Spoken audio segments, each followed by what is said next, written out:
Oh no, more Commodores. All this and more coming up on This Week in Retro. High-resolution color graphics. This land of high technology. The revolution in technology that made the information age possible. Those kids are not afraid of computers. It's fun and challenging to keep up with the Commodores. There's a new C64 Mini, a new rights acquisition, and a trademark standoff. Let's go back to where it all began. The original D&D Mega Dungeon comes back to computers again. And the computer phone. Did the Money Program's tech predictions come true? All this plus Football Manager and a Mini-Mac coming up on this week's show for the 9th of August 2025. Up-to-date news for out-of-date tech. I'm Chris. I'm Dave. I'm Jason. How you going, guys? How's your week been? It's all right. Been busy. Never get a minute these days. Yep. What have you been up to? Anything retro? I've been playing Dungeon Master. Ah. I built a brand new computer, 9950 X3D, 5090, just to play Dungeon Master. Are you serious? Nice. Jason, you built a machine just to play one game this week? I did not build a machine just to play one game. I did do a little digging into This Week in Retro, as we're just in the week that the show first premiered in August 2020. So I took a quick look, and episode 1's top stories were Elite on Vectrex, Analog Pocket pre-orders, and missed on the Apple II. So hey, there had been Apple II coverage at least once before my little wave a few weeks ago. It's not all you. Yeah. 5 years of This Week in Retro. It's been a long time. I've been here for most of it. Chris, we've been here for most of it. Most of it. Doesn't seem like 5 years. Ish. Yeah. No, it doesn't seem like 5 years at all. Yeah. Well, thank you for those who have been there the whole way. Yes, definitely. Yes. Yeah, that's all. A lot of change in that time. Yeah. I actually don't know what you're talking about. No, you don't. I actually got around to playing the new version of Outrun on my A1200 this week. Have you tried that yet, Dave or Jason? No? Well, good thing. It's This Week in Retro. You got your Outrun update, everybody. Outrun update. No, I haven't. I need to put it on because I want to see what it looks like on my Amiga, but I've just been so busy. My loft conversion seems to be going ahead now. I don't know. Sooner it's done, the better. Nah, I did try it. My A1200 is actually slightly below the minimum specs because my 030 only runs at 42 megahertz, and it still runs fine. Of course, it doesn't run as fast as you'd like it to, but it's still brilliant. So anybody that's got an A1200 with an 030, highly recommend you give it a go. Stunning piece of work. Should we get on with the show? Yes, please. We've got lots and lots and lots to cover today. Let's get stuck in. In 1995, Activision released a ton of emulation-based compilations on CD-ROM, including 3 collections of Atari 2600 games, along with an intriguing product called the Commodore 64 15-pack. It had games from the Activision back catalog running in an early C64 emulator, and they ranged from those classy action puzzlers like Master of the Lamps and Zenji, to the unusual interactive novel Portal, to the mysterious adventure game Hacker, along with the clever proto-Sims experience Little Computer People. Fast forward from there almost a decade to the days when a team of then-young C64 professionals and enthusiasts collaborated on the device that became known as the Commodore 64 DTV. Now, I personally was a tangential member of that team, which meant I got a look at the list of games available for license. Before I opened that text file, I was really excited. Activision games would be well represented, I assumed. And I certainly hoped that a deal could be made with the hale and hearty and easy-to-find people at Electronic Arts to get games like Archon and Skate or Die. And who knows, maybe we'd see some greats from companies like Cinemaware and Dare to Dream, SSI, and Datasoft. And you get the idea.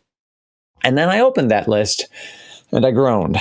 Yes, there were some top-tier titles from the 80s, like Summer Games and Winter Games, but overall, the list was pretty short and almost entirely came from 2 publishers, Epix, associated with the US market and things like Summer Games, and Hewson, a British outfit associated with, I don't know, whatever you guys in the UK knew them from. I knew them for games like Cyberdyne Warrior and a few other action titles which weren't really sold in the US but found their way here anyway.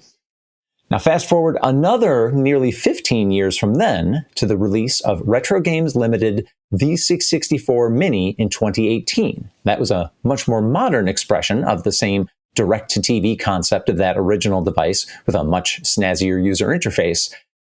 And I regret to report that the list of available titles was little changed. There's a heavy dose of Epics and Hewson games throughout that machine. There are a few new insertions, but it's basically the same stuff from 2003 to 2004.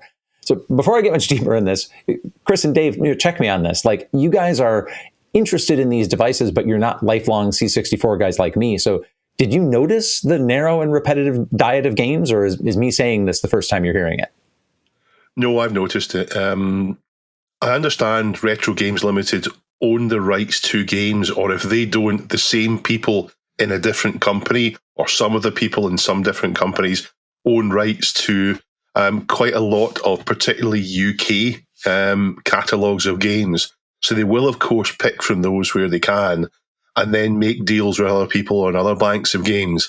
I've noticed on the minis that they do tend to have, if you look at them in isolation, the minis tend to have quite a wide selection of games, quite a broad choice of genres.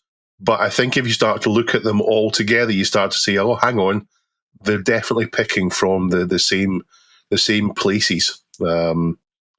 I guess understandable if they own the rights to it. Yeah, I mean, it all comes down to rights. I see this as a twisted version of Don't Shoot the Messenger. When I look at these devices when they come out, the games list is kind of interest, but I don't care because I know that I'll be able to load whatever I want onto it, assuming I'm just using my own backup ROMs, right? But yeah, so knowing I can do that, I actually really don't care what games they come preloaded with. I mean, for people who are, I don't know, you left, so you had your Commodore 64, and then you went on to a job as, a bricklayer, and you never used a computer, and you don't have a computer at home, you've got a phone, you saw this, you brought it and you took it home, you're going to play the games that are on it.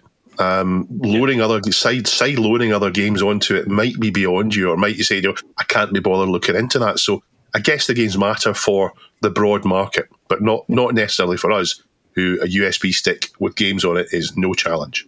Right. Yeah, and we know where to get them. But I guess on that as well, those kinds of, and I totally agree, because it should be, it's the retail impulse purchase. This is the market it's designed for. Yeah. But those buyers aren't going to be the ones to buy the same mini in a different form over and over again either. So they're maybe not going to see that same rinse and repeat that we do. Yeah. So there was a brief, tantalizing moment of relief from this bland diet, by the way. There was that short-lived iOS Commodore 64 pack from Elite Systems, Elite Games, in the early 2010s, and that teased us with a number of titles that were not seen anywhere else from companies like EA and Datasoft. It had both iterations of Alternate Reality, two of my favorite games. It had Ultima 1 through 4, but it died a quick and ignominious death under a haze of both Apple's anti-emulator sentiment and some intimations of other licensing issues. But there is new hope in the form of entirely new this century games. As shared on our subreddit by Galder, Retro Games Limited is releasing a new jet black special edition of the C64 Mini, and there's not a hint of that warmed over Epics and Hewson oatmeal. Instead, the C64 Mini Special Edition is exclusively populated with highlights of the 21st century Commodore 64 development scene. Games like Sam's Journey, Karen and the Tangled Tentacles, A Pig's Quest, Metal Warrior Ultra anchoring that carousel. So there's a tweeted video that came out from the Commodore Computer Museum Twitter account that tallied up the retail price of the 25 games that are bundled in this special edition, totaling to $99.06 American, meaning that the actual playable the C64 Mini bits of the bundle only cost you $20.93. So seems like a great way to both acquire all these titles in a way that supports those developers and makes it more likely that you'll actually play them rather than just leave them in a digital library somewhere. Now, there are some significant upsides to buying games designed in the 21st century for these retro platforms. For starters, they're developed by people with access to development tools that coders in the 80s could only dream of, like cycle-by-cycle debuggers and so forth. So, some of them have scraped some new capabilities out of the old C64 spec. And frankly, those people are a little more likely to be encouraged to make more games for the platform, which isn't nearly as likely for those standout programmers from, say, 1985, a number of whom simply aren't with us any longer. So I put the list of the games out there. Did any of them grab your attention, guys? Had you seen any of those other than the fact that there are 3 with the word gun in them and 4 that have that ghosts goblins style in the middle of 2 nouns? Well, there's one that did catch my attention. This one. Got it. Million Molly, there you go. Millie and Molly. There you go. It's a really accomplished platform puzzle type thing. Not a platform game, but it's a puzzle game around platforms. It's quite good, as is A Pig's Quest. But the others, I've kind of heard of lots of them. They are well-made games, but they do certainly have a modern indie game flavour to a lot of them. And you would know almost right away this isn't a from the period Commodore 64 game. For better or for worse. I prefer games to feel like they're from the era, rather than this is an indie make. Oh yeah, fair enough. None of these games jump out to me. I'm not that up on the modern C64, although I did play one by, is it Bumsoft? There's some publisher like that, something Bumsoft. like that. Yeah. Is that your own label? No, it's not my own label. It's I think it's something like that. Somebody can correct me. Somebody will correct me. I know, but it's some cheeky name like that. And they had a really cool game out. When I had a C64, I got that as part of the bundle. It's really good fun. And it does make me think about the modern stuff that's been made for the Spectrum. And I think this is I didn't realize. I dismissed this as okay, yeah, it's black. But the fact that it comes with these modern titles, that's really cool. Yeah, I like it. It's an interesting way of doing it. And maybe they're trying to appeal not just directly to the I haven't touched a Commodore 64 for 35-year market. So if you are unfamiliar with RGL's designs, they have good time-tested software emulation under the hood. The Mini designation means that the keyboard is just for decoration. You're going to have to hook up a USB keyboard if you want to enter commands beyond those supported on the Competition Pro-style joystick that has additional controller buttons on it. There are a variety of USB devices supported. It is fairly easy to load your own games onto the system. So if you're like me and you also want to play early 80s classics like Archon and Blue Max on the C64 Mini SE, you can certainly do so. Now then, that is just the tip of the iceberg of Commodore news this week. In other Commodore news, according to Christian Simpson, proprietor of the Retro Recipes YouTube channel where he calls himself Perry Fractic, his Commodore International Corporation has completed the much-discussed acquisition of Commodore BV, which is the Dutch company which has been the primary licensor of Commodore intellectual property in the trademark department for much of the 21st century. The move is not particularly surprising, and this should smooth the path for his outfit to keep doing what it had announced that it's doing, which is taking orders for the Commodore 64 Ultimate Machine on their Commodore.net site. It's getting tricky. We're having to separate these Commodore entities by name and by website. So these guys are at Commodore.net. Those are the ones that sell you the Commodore 64 Ultimate. So at this obviously significant milestone for them, I would like to take the opportunity to say something in plain terms, which we've kind of alluded to in recent coverage of this story, but haven't said as directly as I'm about to. We have seen many people lead or attempt to lead various iterations of Commodore and successor companies. There have been salespeople and marketers and technicians and evangelists that have all stood to be counted to take on this task. This time is a little different. Christian Simpson is an entertainer by trade, and that's been apparent through his infomercials about the process, complete with music cues and imagery that are designed to take the viewer on an emotional journey. And I ask you to keep the fact that he is an entertainer and is behaving as such in mind as I relate this tweet that the official Commodore account sent out on the 1st of August. Quote, "We did it. With the final payment locking in the deal, CEO Perry Fractic signed the final contracts in the Netherlands, officially acquiring all 47 original Commodore trademarks. After decades of drift, the brand is finally where it belongs with fans." Unquote. I'm going to repeat this for emphasis. CEO Perry Fractic. The closest analogy that I can think of to help explain my reaction to reading that to you is to point at World Wrestling Entertainment. That's an entity where a former professional wrestler whose given name is Paul Levesque serves as that company's chief content officer. His corporate bio waits to the third paragraph to say Levesque debuted as a WWE superstar, quote, Triple H, in 1995, but when he acts in his corporate capacity, such as for his upcoming TED Talk, that's a real thing, he is billed as Paul Triple H Levesque. My point here being, there's an entertainer who leads the world's top brand in pro wrestling storytelling, and he knows to lead with his real name in business settings, and I think he's setting a fine example in that regard. However, Simpson is choosing to set a different tone, so I think it's fair to alert listeners to remember this entertainment first element of Commodore International Corporation messaging. Now then, as shared on our subreddit by Bjarni and Earingus, striking a somewhat discordant note is Luigi Simonetti, president of Commodore Industries SRL, which is a Commodore claimant operating out of Italy using the Commodore.inc domain name. In a late July press release, a week before Simpson declared victory, Simonetti issued a statement reading in part, quote, "The company, Commodore Industries SRL, through the undersigned administrator, is the legitimate owner of the historic and original trademark, C = flag Commodore, as well as the trademarks, chicken lips, as well as the trademarks Commodore Engineering, Commodore Synapse, Commodore Academy, and Commodore Digital, which were further developed during the course of the company's activities both nationally, Italy, and at European level," unquote. Later on in the document, Simonetti says, "Mr. Christian Simpson, alias Perry Fractic, recently made statements on his YouTube channel at different times which were picked up by numerous media outlets and various newspapers aimed at undermining our position, claiming to have, quote, bought Commodore, and describing our use of the trademark as, quote, illegitimate. None of the initiatives launched in the United States give Mr. Simpson the right and or power to cancel or revoke our legitimate rights to the above trademarks." And then further on it says, quote, "We reject and will continue to firmly oppose any attempt at delegitimization, intimidation, or unfounded claims aimed at elevating the position of certain individuals through that powerful tool known as, quote, disinformation," and double quote.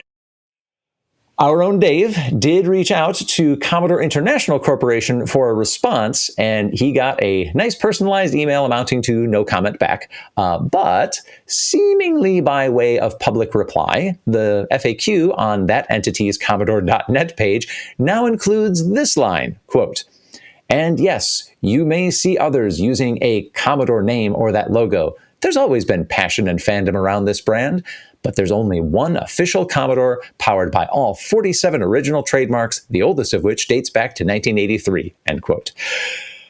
Whew. Chris, Dave, you guys got all that? Yeah, so I did email. We got a press release from them. They sent us a Word document, press release. Tim Morgan, who is the the public relations officer for Commodore International Corporation. And he did reply. I asked him about the Italian companies. He did reply, and he says, "I can't comment the specific matter at the moment. However, please take a look at the press release, blah, blah, blah. We, happy to arrange an interview, blah, blah, blah, blah, blah, blah, blah. Any representative we provide will be likely be limited in what they can share due to legal considerations. We're not trying to be evasive. It's just simply a complex situation we're navigating," which I was quite impressed with. It's quite a mature and sensible thing. And I'm noticing two things. I'm actually quite impressed with Commodore at the moment. Do you want to specify which one? I mean Perry Fractic's one. I'm quite impressed with him. I wasn't impressed when I watched the Perry Fractic videos. And I think there's the Commodore as it is, and there's the Commodore that Perry Fractic is putting out in his videos. The Commodore as it is, I'm more impressed with. They seem to be professional. There are a lot of names there who know what they're doing. A lot of names who just seem to be happy to attach themselves to these kind of things. But a lot of those names who know what they're doing. There is some talent there. What they've done so far seems to be competent. But if you look at the two Perry Fractic videos, at the end of video one, which was, 6 weeks ago or something, he was saying, "Oh, they've just offered to let us buy them," which is obviously not true. They must have offered to let them buy them. They must have been negotiating that months and months and months ago. And in fact, I think he did say that himself afterwards. So again, he's dressing this up for entertainment, which is fine, but it does make the company look a bit more slapdash, a bit more running before they can walk type thing than they actually are. And it does seem as if they've got their heads screwed on and things are actually much better beneath the surface than the videos have made it look. Although, of course, he does want the excitement and the hype around it, and that's why he's done it. It makes me think of music stars doing their stuff, Beats by Dre and all the rest of it, all that kind of thing. It makes me think of, you talking about wrestling, and I wasn't thinking wrestling. I've been thinking this is what music people do. They slap their names on things. But I think he's got a bit more than just slapping his name on it. I think he really has done a lot more than that. So I'm quite impressed with that. I like the Mini as well. I like that's been relaunched. they can't have just cooked it up in the past few weeks because of the interest in Commodore. That definitely hasn't happened. Oh, no, that must have been in the pipeline, yeah. It must have been in the oven for a while. And I'm delighted to see some new games in there. It's something refreshing rather than just Epic's games and Houston, as you said, and the usual suspects. But yeah, the Commodore thing, I want to go back to the end of the press release that they sent me. And it says, and at the heart of it all today, our mission as the digital detox brand trademark, a bold stand against today's toxic tech. Since Commodore slipped into a parallel timeline in 1994, technology that was meant to serve us grew to enslave us. Now back in this timeline, Commodore continues as if waking directly into the 2000s with clarity, optimism, and a mission to deliver the future we were promised. Trademark. So, okay, yeah, but this is telling me that they've got much more planned than the Commodore 64 Ultimate launch. They've got much more planned there, and I don't know what it is, and I am not sure what it is at all that they're going to find that's going to fit the market. But the Commodore 64 Ultimate, I'm happy with. Maybe it's a Commodore branded laptop that doesn't have Wi-Fi. There you go. I'd buy it. Maybe it shuts down if it detects an A next to an I. Yes, it does. I don't want to talk about the Commodore branding. I really don't. I'd rather go back to talking about the black C64 Mini and how it's now black. I really did think that was it. I thought that, so I just dismissed it. I thought, oh, really? Yeah, whatever. But I'm really pleased to hear that it's running modern games because I think that's cool, and you can add whatever you want to it. Chris, I wouldn't lead an episode with something that's just black because it's black. You think so? I know. Well, true. I know. But you packed a lot more into the opening story, let's be honest. But yeah, it's cool. It did actually make me think because I just want the A1200 in my hands. That's all I actually care about at the moment. But now it's made me think, hey, wouldn't it be cool if they gave you an option for a black one at launch? That would look so cool. And that's partially because I've got evil plans about putting a new case on my A1200 and I know it's going to cost me too much money. So that's why. But the interesting thing is, going back to the second part of your opening story, Jason, is if I do get the A1200 Mini in original or in black, I really don't care if it's badged Commodore.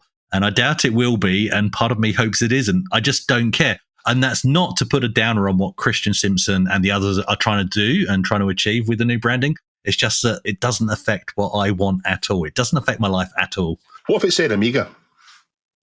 That would be nice, but again, no, it doesn't have to. A nice slanted A1200. I don't want to say that too loud, otherwise somebody will put the kibosh on that and claim that's a trademark because it's a particular font. But yeah, just a nice A1200 on it would suit me down to the ground. I really don't care. Yeah. One last thing I want to say is, if anyone feels we've been covering Commodore too much recently, I certainly feel as if we've done week-to-week, back-to-back Commodore coverage.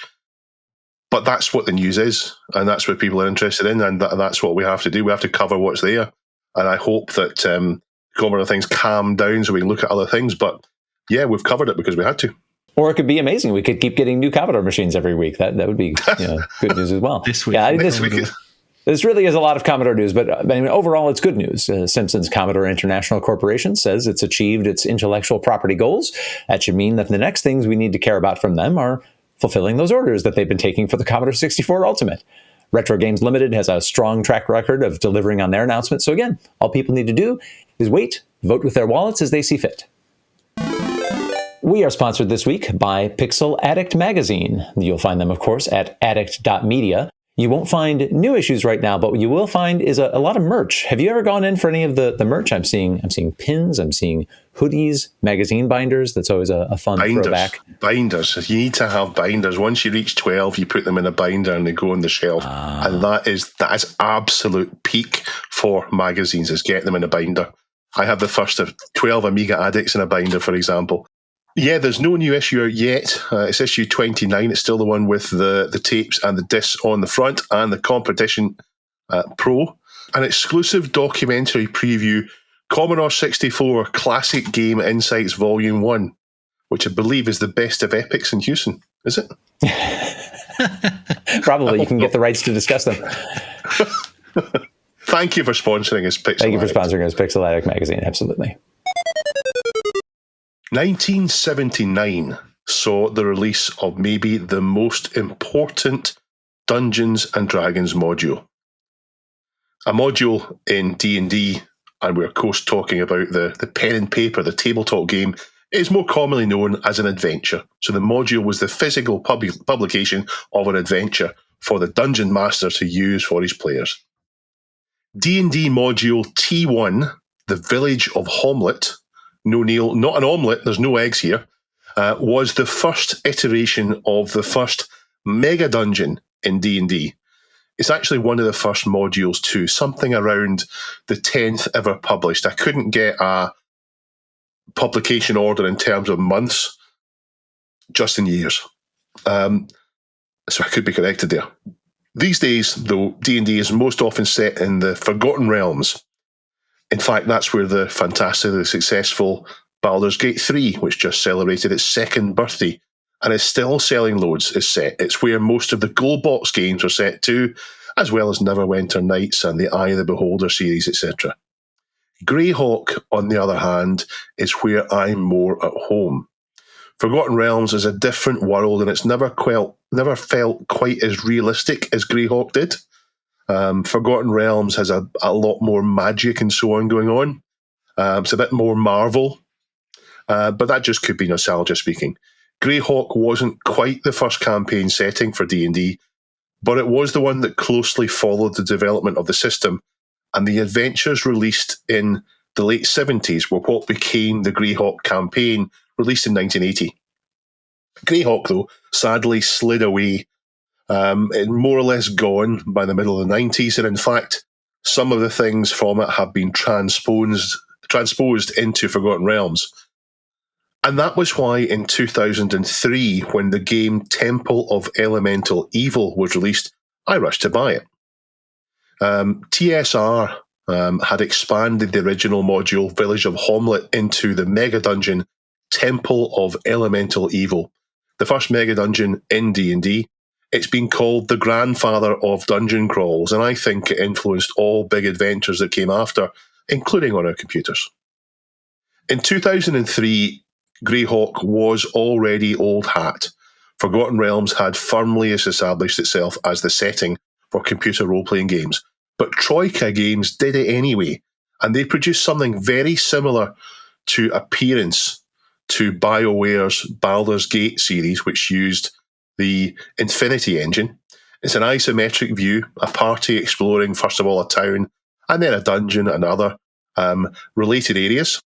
And it was the first game to use the D&D 3.5 rules, which would then go on to become Pathfinder RPG, which is finding its own success on computers now. But what sets it apart for me from the Infinity engine games, that's the ones in the Baldur's Gate, is its focus on turn-based tactical combat.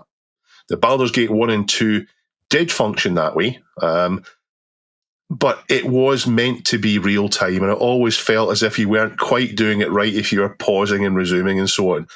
And I always felt it would be better with turn-based, and in fact Baldur's Gate 3 did end up being turn-based. But this game, Temple of Elemental Evil, was designed to be turn-based, and I felt it was better as a result. Sadly, though, the game didn't perform well. Troika Games didn't last much longer. The game was a bit buggy and had some content cut, and I felt that was a bit of a tragedy. When I played it, I felt this was the start of something. This is the kind of D&D game that I'd wanted to play forever. I thought this is it going to be. We're going to see loads of these types of games. Baldur's Gate was just the start. This is where it's really going to. But it didn't happen. There was a bit of a fix, though, Jason, which I think you know about. So what do you think, Jason? Yeah, Temple of Elemental Evil came out at an interesting time for people who were really passionate about games, but for whatever reason didn't see a path for themselves, either working in the conventional industry or trying to carve out what at the time was an awfully narrow set of opportunities as an independent. But you had the commercial internet, you had broadband. It was fairly easy to connect with people who were like-minded. So a lot of complex game systems at this time were attracting dedicated technical and design minds who worked on modding those games, whether or not those games were designed to truly be modded. And yeah, for Temple, one of those teams of hardcores became known as the Circle of Eight, named for an outfit of ultra-powerful wizards in the world of Greyhawk. And as a massive bundle called the Circle of Eight mod pack became the go-to for Temple players. It combined bug fixes and rules adjustments, and there's both a standard and a new content flavor, depending on whether you want to play additional and restored material or just take on the core game as it shipped, but with that fresh coat of paint. Those downloads are still available today at the time-tested moddb.com site, and I'm pleased to note that the Circle of Eight forums are even still alive at co8.org. And that brings us to today. Now, sadly, the game just wasn't as popular as the original Baldur's Gate games. For some reason, they kept coming back and they kept being talked about. They had their enhanced editions, and then, of course, Baldur's Gate 3 has given some people reason to look back at the older games, but not so much Temple of Elemental Evil. And in fact, it's become difficult to play on modern systems.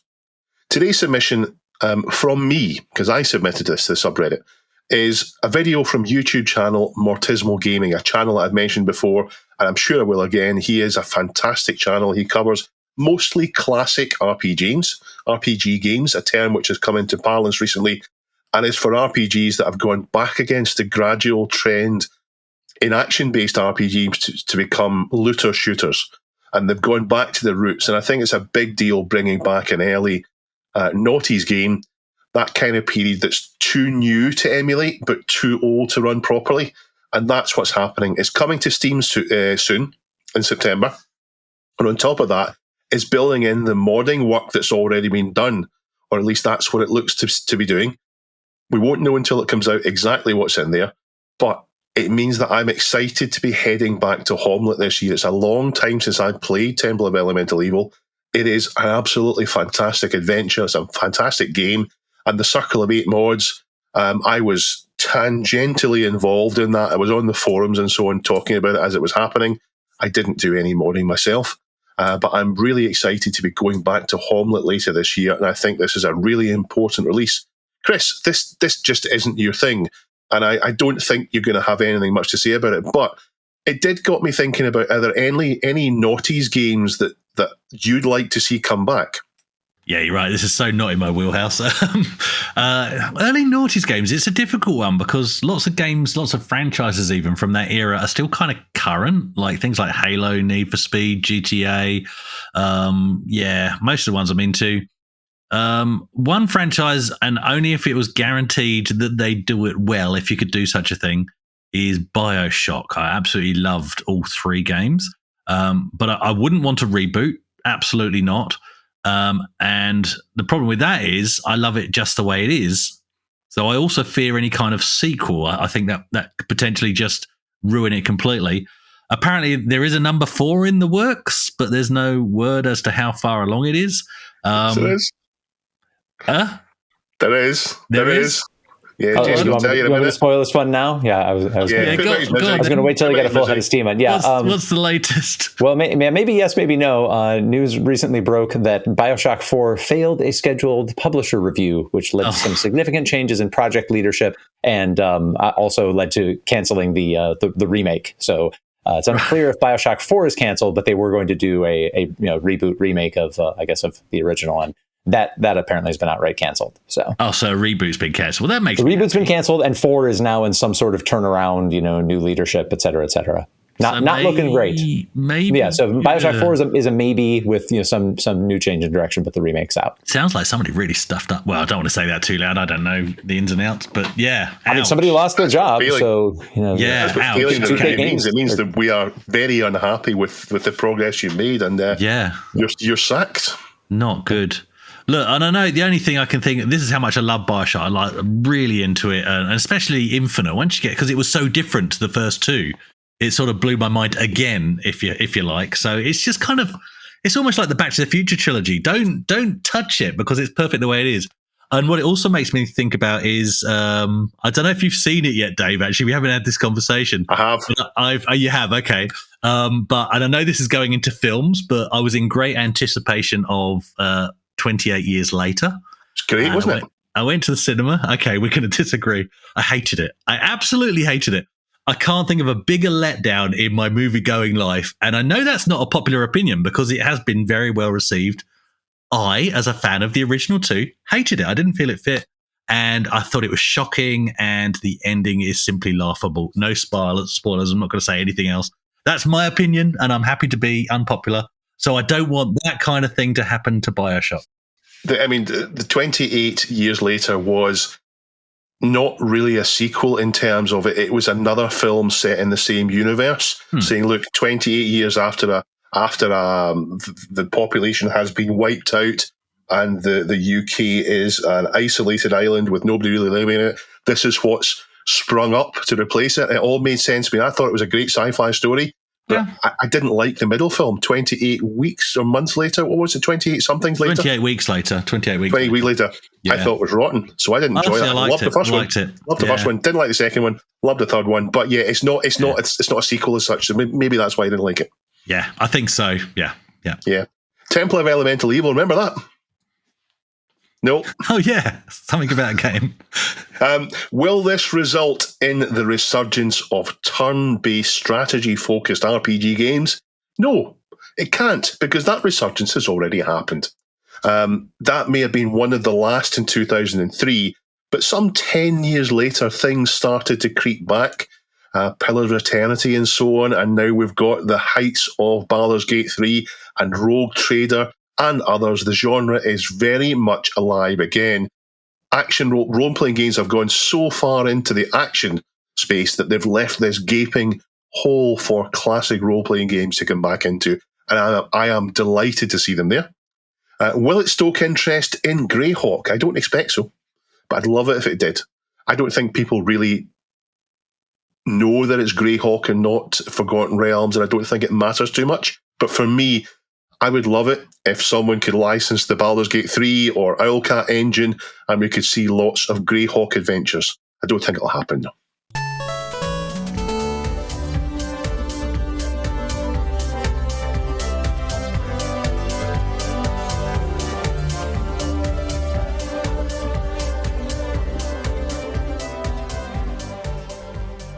I'd like to welcome our new patron. Thank you very much to Paul, aka Hermsky. Thank you very much for signing up to become an official twirler. If people want to become a twirler, Chris, what should they do? They should probably go to patreon.com/thisweekinretro. Yeah, they should. Yeah. And click the button. Yeah. Yeah, there's probably a button. I don't know.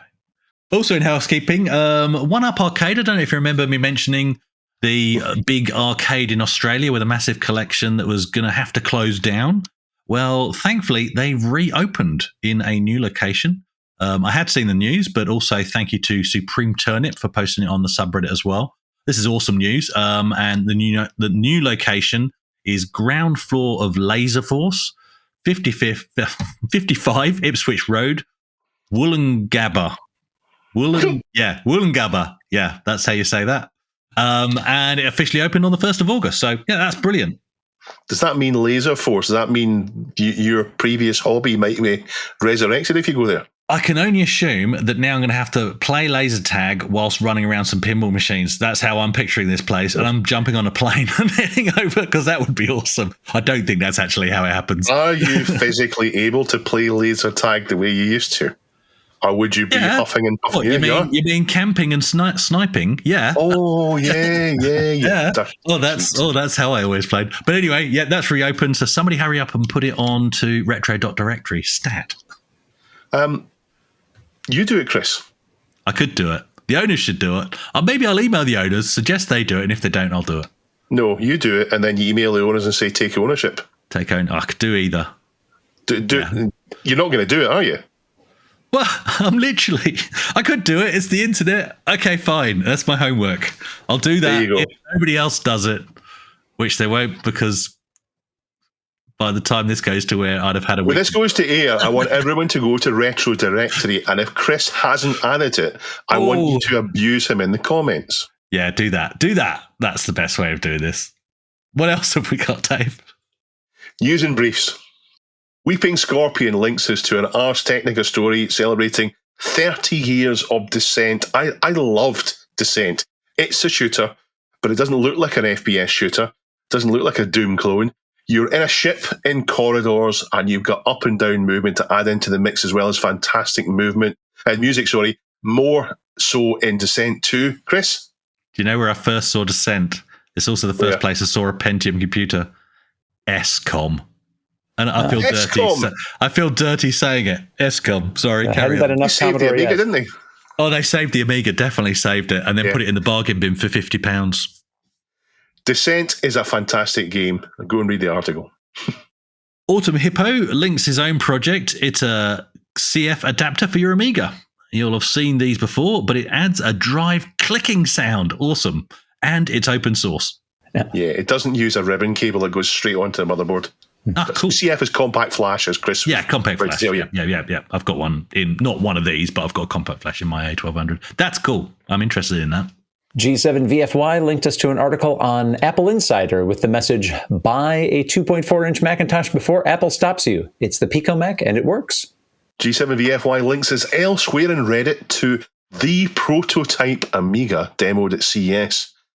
It's stacks and stacks of boards.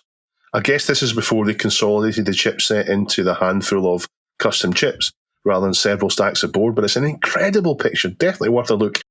Kevin Toms, the original creator of Football Manager, is re-releasing the game on Steam, calling it the only Football Manager coming this year, which is a bit of a dig as Sports Interactive cancelled Football Manager 25.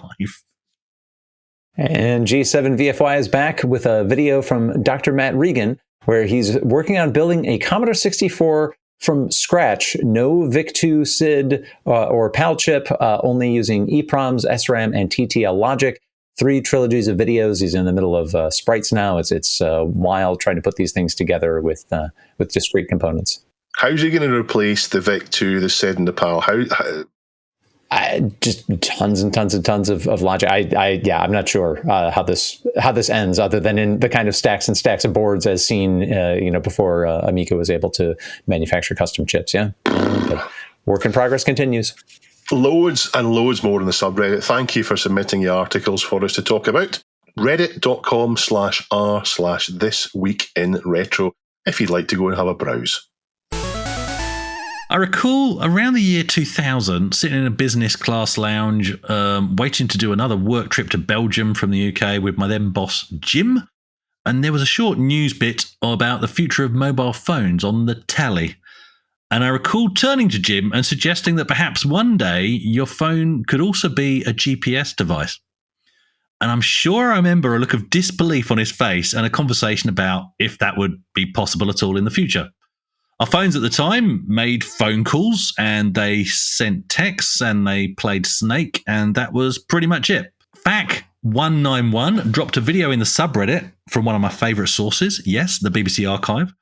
And it's a piece from 1998 from a program called The Money Program, discussing the possibility of mating the humble mobile phone with the palm top computer or personal organizer or digital assistant, whatever you want to call it. Both at that time, let's not forget, were executive toys for yuppies with very little justification for the rest of us. Although I did once skip the line in Woolworths by phoning the entertainment counter from outside the store, this is when I first got a mobile phone, and asking them to put a VHS aside for me because I knew their store policy was to answer the phone within 3 rings. So it saved me lining up for half an hour to find out if they even had the video. It felt like I'd hacked the Matrix. It was so cool. Anyway, the video covers what they call the handheld computer phone. Oh, you want one of those, don't you? Being from a UK perspective, they're touting Scion as the UK company behind such an innovative idea. But they also note they've got competition from the USA, which we'll come to. Scion. Now, there's a name I've not heard in a long time. When I actually heard them say Scion, I actually thought about Palm OS, but it's not that at all. It's not linked in any way, shape, or form. It's a name I'd actually truly forgotten, and they made a small personal organizer. And they look not dissimilar to the Atari portfolio. And they ran the operating system Epoch, which became Symbian. And while proudly stating its Britishness, the report is careful to point out that Scion was owned and run by South African-born businessman David Potter. Cyan at the time were working with European giants in the mobile field like Motorola, Nokia, and Ericsson to try and bring their personal organizer into the mobile phone arena. Jason? I'm sorry, European giants like Motorola? That's an American company. Oh, is it? Yeah. They listed it. They were also big in Europe as well. Oh, sure. But I'm saying, That's what we said. we Americans will claim ownership of They Motorola. listed it. Anyway, yeah. You have saved some comments. Let's thank you, Jason. And let's talk about the competition from the other side of the pond, which they... Motorola. They didn't say Motorola. They did say Microsoft. And in their corner, Oliver Roll, Director of Product Marketing, makes a statement that Microsoft see palm-top computing as important as the internet. They failed, didn't they? They talked about it and they failed because they're the only one. They're not the only ones that failed, though. That's true. Yeah. That's true. Well, I mean, according to this, they saw the writing on the wall, and they actually say that they saw that this is targeting not just business but consumers as well, which was quite cool at the time. And obviously, the bigger the market, the bigger the profit. And don't forget, this is 1998. Ray Hammond, author of Digital Business, he's also in the video, and he makes some fanciful statements in the video about how mobile phones will take over from desk phones and how they'll become our digital assistants. All sounds very James Bond in the context of the day, and yet here we are.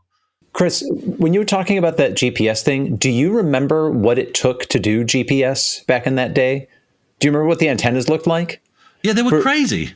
Yeah, I mean, for those of you looking at the video version, this is my teacup. Imagine a puck about half the height of this. Yeah, that's what it took. That was what a GPS antenna at the time was. So that's why you would see them built into cars, or if you wanted a mobile GPS, you were looking at something that had a long cable, hooked up to a parallel port or compact flash port, running out. It was serious hardware if you wanted to pick up those signals for mapping. Yeah, my first GPS, which was, I mean, it's as close, and this was early 2000s after I moved to Australia, but it was a Palm OS. It was a Palm top with the added extension. And so if you wanted to use the car GPS, you literally had an extra cable that went out to like a puck, like you say, and sat on your, and this was years after the context of this conversation. This was a good, I don't know, maybe 5-6 years after the, 1998. But yeah, here we are. I actually found riveting how accurate some of the predictions were, but also how wrong in terms of who the major players would be. Microsoft, I would say they were leaders in the smartphone market briefly, very briefly. Windows CE, which does get a mention, was a thing, and it was a good thing. And the first work smartphone I used was a Windows CE phone, and it was great. But before that, you had BlackBerry. Not as complete, no, but it let you do what you needed to do. And what's really interesting, well, there was no mention of BlackBerry at all in this 1998 video, and neither was there even a hint, not a whiff of Apple. They were not in the conversation at all.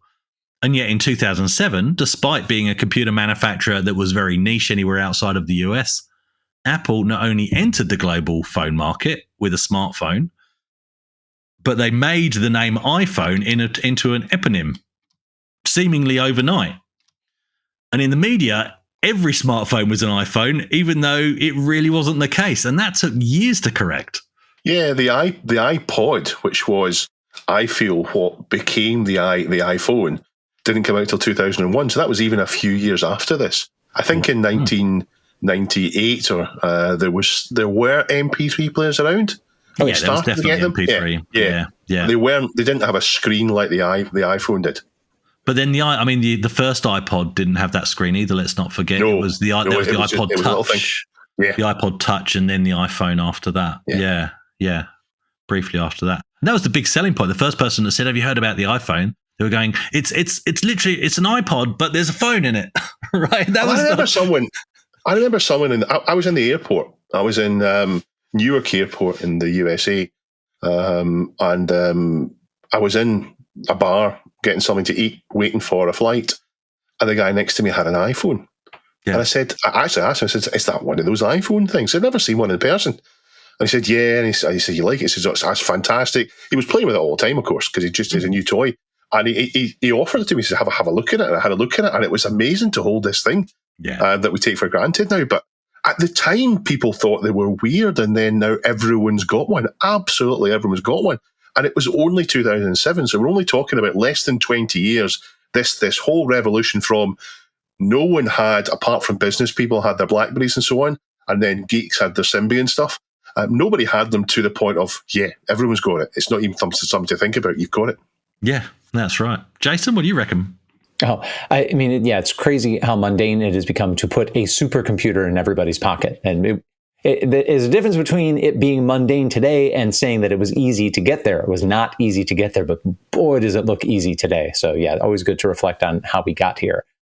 I had a weird disillusionment curve with mobile tech that kind of was starting its decline around this time, because I absolutely adored the Scion 3A that I had, and I wanted so badly for the Scion 5, which would be coming out right around when this program was out. I really wanted the 5 to deliver, but it had poor spec in both CPU and screen. They were both terrible. They were not suited for the purpose.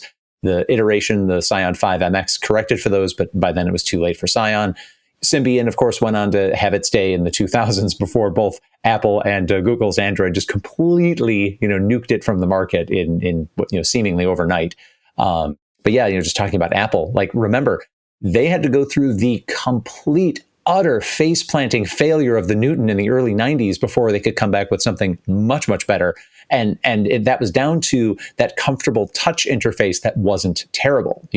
Kind of lost in the undercurrent of all this when you talk about Scion and Windows CE is these are things that are like, well, is it keyboard driven? Is it stylus driven? Is it both? Is it, and Apple came along and rightly said, no, it's a good fuzzy logic touch interface. Boom. And yeah, they were right. But yeah, for lack of a better term, I was pretty pouty about where mobile tech ended up going in the 2000s. They kind of built around the integrated wireless data link up. And I stayed out of mobile until 2008 when I got an HTC Touch Pro, a very beautiful looking Windows CE keyboard slider phone, which was terrible. It overheated if you dared to make a phone call with it.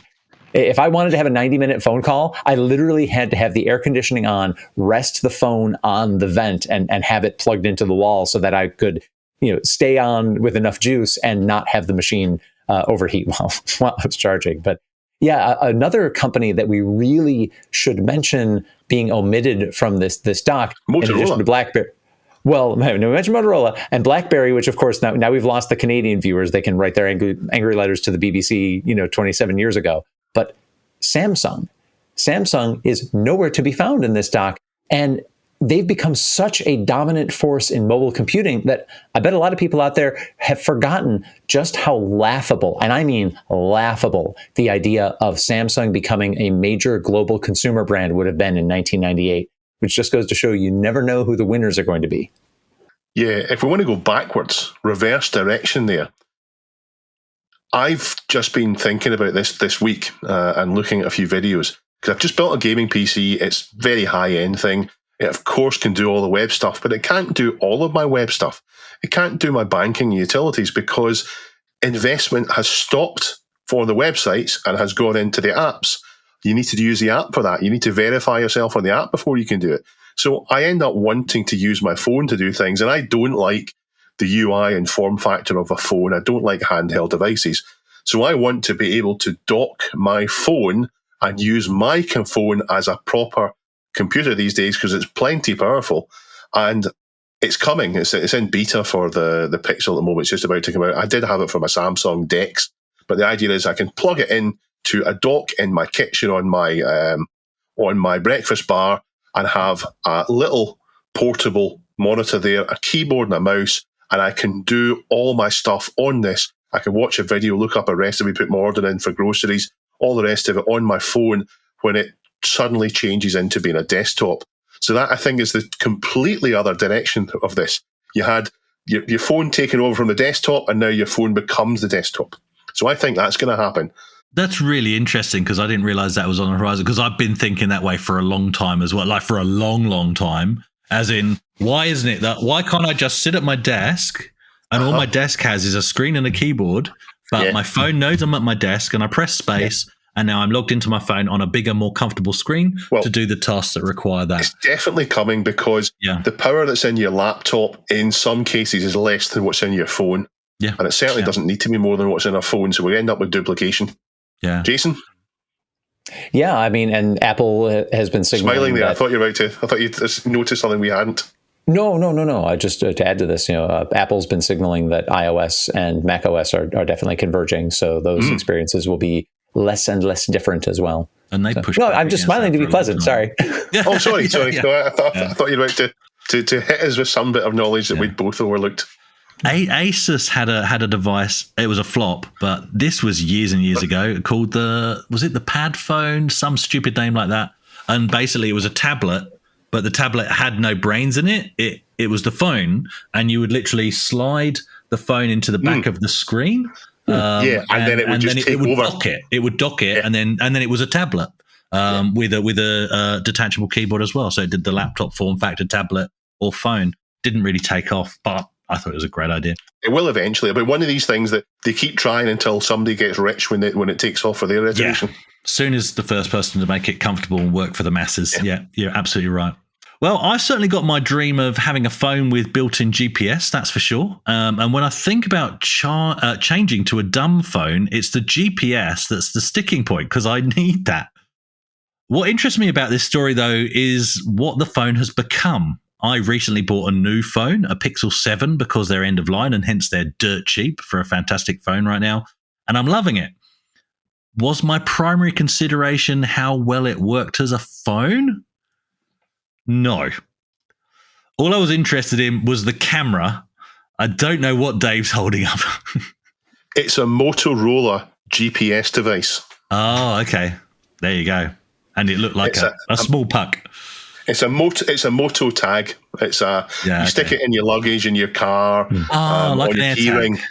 Yeah, exactly like an AirTag. Yeah, except not by Apple. Yeah. Okay. But anyway, as I bought my phone, it wasn't how well it worked as a phone that was a consideration. All I was interested in was the camera. And in this 1998 piece from the Money Program, smoothly reported by Neil Blythes, they didn't even consider a camera as an option. They did reference the movie Tomorrow Never Dies, stating that James Bond was given a computer phone so sophisticated that he could drive his car with it. And then they rounded that off with, "This is fiction." Yet, once again, with self-drive EVs paired with smartphones, here we are. On to the question of the week. And last week, we asked you to give us your fondest Amiga memories, gaming or otherwise. Did you use it for a short time or a decade? And what are your thoughts on its legacy and impact? And I'm sure this will be full of C64 fans saying it was rubbish, this instead. First one is Darth Lovejoy. The joy of sorting through the 11 discs of Secret of Monkey Island 2. Many modern YouTube talking heads who probably weren't aware at the time said it was hell swapping discs constantly, but at the time didn't know better and loved it in my pre-hard drive days' eyes. The more discs, the better the game was.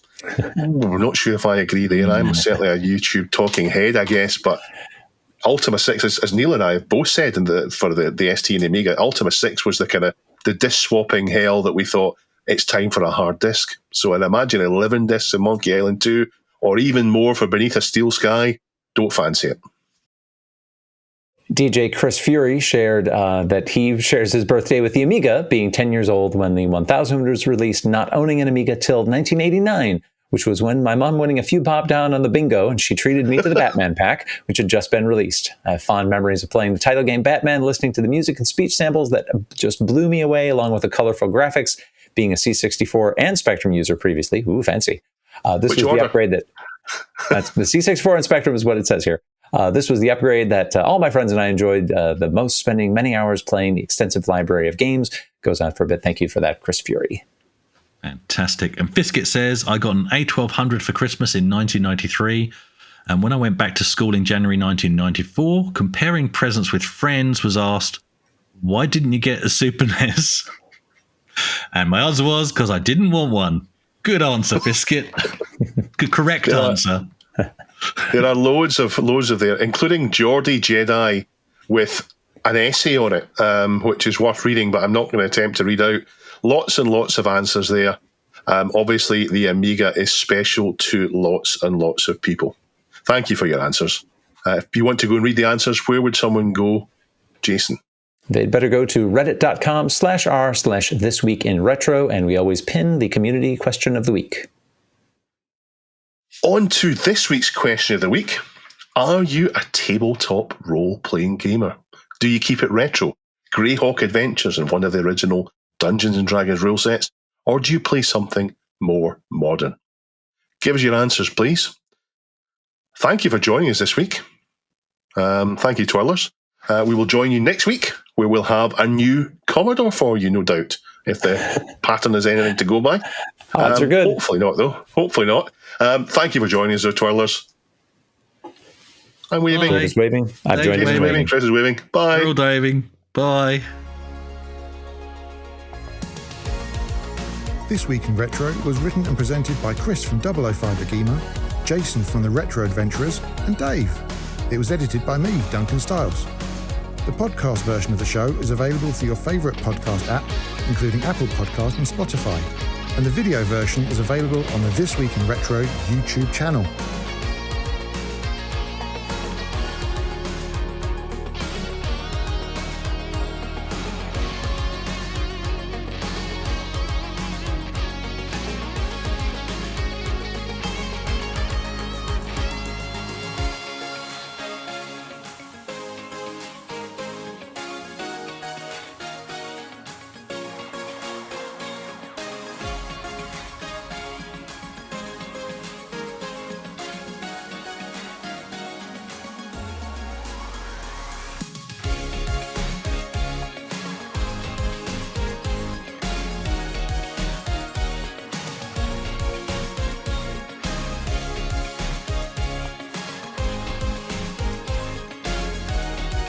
Join our community subreddit at r/thisweekinretro to suggest and vote on the stories we cover on the show.